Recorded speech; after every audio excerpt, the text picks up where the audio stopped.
প্রিয় ১৮তম শিক্ষক নিবন্ধন পরীক্ষার্থী ভাই ও বোনেরা, আসসালামু আলাইকুম। আজকের এই গুরুত্বপূর্ণ ভিডিওটি শুধুমাত্র আপনাদের জন্য। খুব সন্নিকটেই আপনাদের লিখিত পরীক্ষা অনুষ্ঠিত হতে যাচ্ছে। আর এই লিখিত পরীক্ষা সম্পন্ন হওয়ার জন্য আপনার জন্য কিছু গুরুত্বপূর্ণ টিপস বলতে পারেন, যেগুলো আপনার মেনে চলা উচিত বা যেগুলো আপনার মেনে চললে পরীক্ষা ইনশাল্লাহ ভালো হওয়ার সম্ভাবনা খুব বেশি। তো বন্ধুরা, আমরা কথা না বাড়িয়ে আমরা মূল ভিডিওতে প্রবেশ করব।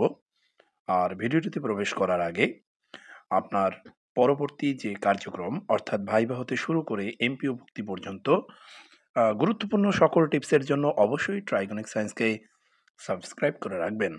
আর যদি আপনি ইতিপূর্বে সাবস্ক্রাইব করে থাকেন, আপনাকে অসংখ্য ধন্যবাদ জানিয়ে মূল ভিডিওতে প্রবেশ করছি।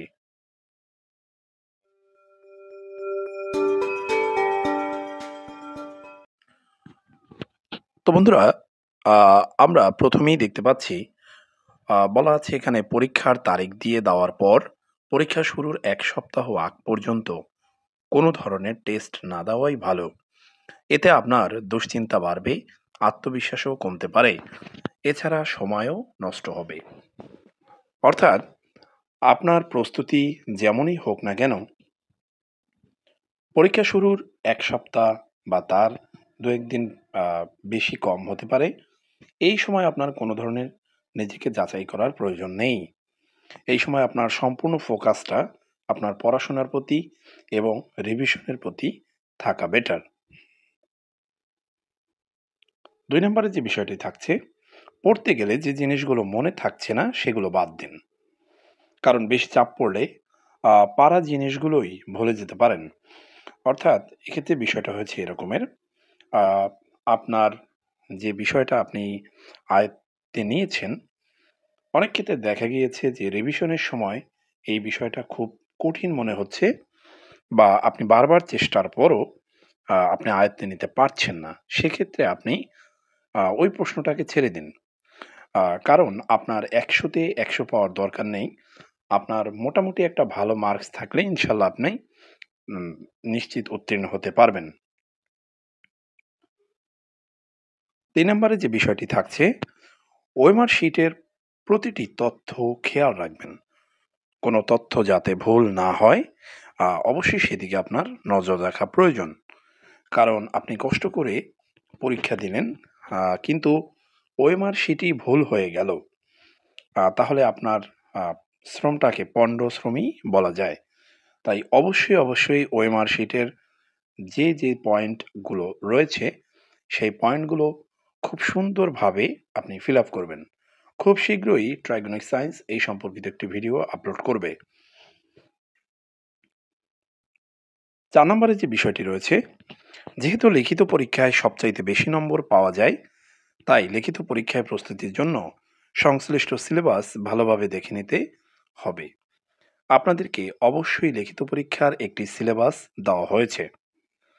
আপনি সিলেবাসের ধারাবাহিকতা বজায় রেখে আ পড়াশোনা করবেন। অর্থাৎ অনেক প্রশ্ন রয়েছে, অনেক ইম্পোর্টেন্ট। কিন্তু সেটা যদি সিলেবাসের বাহিরে হয়, আপনার সেটি পড়ার প্রয়োজন নেই।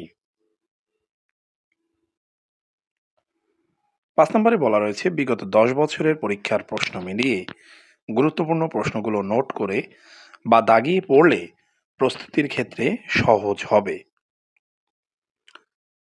মূলত এই বিষয়ে আপনার সাবজেক্টিভ বাজারে একাধিক প্রকাশনীর বই রয়েছে। আপনি যেকোনো একটি বইকে ফলো করতে পারেন। আপনার যে বইটি ভালো লাগে অবশ্যই সেটি ফলো করবেন। এখানে আপনি বিগত সালের সমস্ত প্রশ্ন পেয়ে যাবেন। সেই বিগত সালের প্রশ্ন ধরে ইনশাল্লাহ আপনি যদি পড়তে থাকেন, আপনি একটি ভালো মার্কস অর্জন করতে পারবেন। ৬ নম্বরে যে বিষয়টি রয়েছে, দীর্ঘদিন লেখার চর্চা না থাকলে লেখার চর্চা বাড়ানো উচিত। এটি মূলত এখন এখন যে সময়টা রয়েছে, এই সময় থেকে আপনাদের লেখার চর্চাটা বাড়ানো উচিত বা আ অনেক আগ থেকেই শুরু করা উচিত। সেক্ষেত্রে এখনো যে সময় আছে, আপনি যদি চর্চা করতে থাকেন, ইনশাল্লাহ আপনার লেখার স্পিড প্লাস হাতের লেখার সৌন্দর্য, আম এটার একটা যে বিষয়টা সেটা আপনি ধরে রাখতে পারবেন। মানে মূল কথা হলো, first look is the last look বলতে একটা কথা আছে। আপনার খাতাটা যদি পরিচ্ছন্ন থাকে, হাতের লেখাটা যদি সুন্দর হয়, অবশ্যই এক্সামিনার আপনার খাতার প্রতি প্লিজড থাকবে। সেক্ষেত্রে আপনার মার্কসটা অর্জন করতে বা একটা ভালো মার্কস অর্জন করতে আপনাকে সহায়তা করবে। ৭ নম্বর যে বিষয়টি রয়েছে, প্রশ্নের উত্তর যতটা সম্ভব সংক্ষিপ্ত ও গুছিয়ে লেখা ভালো। আ একটি কথা রয়েছে, "brevity is the soul of words", অর্থাৎ অল্প কথাই রসিকতার প্রাণ। আপনি যদি খুব সংক্ষেপে মূল যে বিষয়টুকু সেটি যদি ফুটিয়ে তুলতে পারেন, তাহলেই ইনশাল্লাহ আপনি ভালো একটি মার্কস অর্জন করতে পারবেন। তাছাড়া কিছু, কিছু সাবজেক্ট রয়েছে যেগুলো খুবই কম লেখা বা যতটুকু ইম্পর্টেন্ট ততটুকু লিখলেই এনাফ। আপনার বাড়তি কথা লেখার কোনো প্রয়োজন নেই। ৮ নম্বর যে বিষয়টি রয়েছে, লিখিত পরীক্ষার প্রশ্নপত্রে ২ টি অংশ থাকে। প্রথমটি রচনামূলক অংশ, যেখান থেকে ৫ টি প্রশ্নের উত্তর করতে হবে, যার প্রতিটির নম্বর ১৫। দ্বিতীয় অংশ হচ্ছে সংক্ষিপ্ত প্রশ্ন, যেখানে ৫ টি উত্তর করতে হবে, যার প্রতিটির নম্বর ৫। রচনামূলক ও সংক্ষিপ্ত উভয় প্রশ্নে বিকল্প প্রশ্ন নির্বাচন করার সুযোগ রয়েছে। তাই আপনি দেখে বুঝে সুন্দরভাবে আপনার যে বিষয়টি ইম্পর্টেন্ট মনে হয়, যে প্রশ্নটি আপনার কাছে অনেক সহজ মনে হয়, খুবই সহজলভ্য মনে হবে, আপনি সেখানে উত্তর দেওয়ার চেষ্টা করবেন।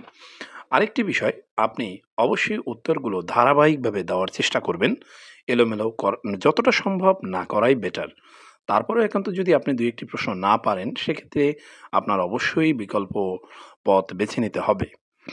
তো আপনি আ সবসময় চেষ্টা করবেন রাইট ট্র্যাকে থাকার। ৯ নম্বরে যে বিষয়টি রয়েছে, নির্দিষ্ট সময়ের মধ্যে সব প্রশ্নের উত্তর দেওয়ার চেষ্টা করতে হবে। টাইম ম্যানেজমেন্ট একটা ফ্যাক্ট। আপনি শিক্ষক হবেন, কিন্তু টাইম ম্যানেজমেন্ট থাকবে না, এটা হয় না। তাই আপনাকে এটাও একটি দেখার বিষয় যে আপনার নির্দিষ্ট সময়ের ভিতরে আপনার সমস্ত প্রশ্ন যেন সুন্দরভাবে আপনি লিখতে পারেন। অনেকেরই দেখা গেছে ১ম দিকের লেখা অনেক সুন্দর হয়। আমরা ১ম দিকের লেখাগুলো অনেক সুন্দর করতে গিয়ে শেষের দিকের হাতের লেখা প্লাস লেখার মান বা প্রশ্নের উত্তরের মান খুবই খারাপ হয়ে যায়। এই বিষয়গুলো অবশ্যই আপনার নজরে আনা উচিত। ১০ নম্বরে অর্থাৎ সর্বশেষ যে বিষয়টি রয়েছে, পরীক্ষার আগে প্রবেশপত্র সহ দরকারি সব জিনিসগুলো আলাদা গুছিয়ে রাখবেন। আ তো বন্ধুরা, এটা আপনারা আগেই জানেন, আপনারা ইতিমধ্যে অনেকগুলো পরীক্ষা ফেস করে আসছেন। আপনাদের বিষয়ে যে সমস্ত জিনিসপত্রের প্রয়োজন, সেগুলো আপনি আগের রাত্রেই গুছিয়ে রাখবেন। তো সর্বোপরি আ সকলের প্রতি শুভকামনা রইলো। আশা করছি আপনাদের পরীক্ষা সবার ভালো হবে ইনশাল্লাহ। সবাই কাঙ্ক্ষিত সাফল্যে পৌঁছাতে পারবেন। তো বন্ধুরা, আজ আর নয়, আপনাদের মাঝে উপস্থিত হব আবার নতুন কোনো দিন নতুন কোনো ভিডিও নিয়ে। সেই পর্যন্ত সকলে ভালো থাকুন, সুস্থ থাকুন। আর হ্যাঁ, ভিডিওটি যদি ভালো লেগে থাকে অবশ্যই, অবশ্যই শেয়ার করতে ভুলবেন না।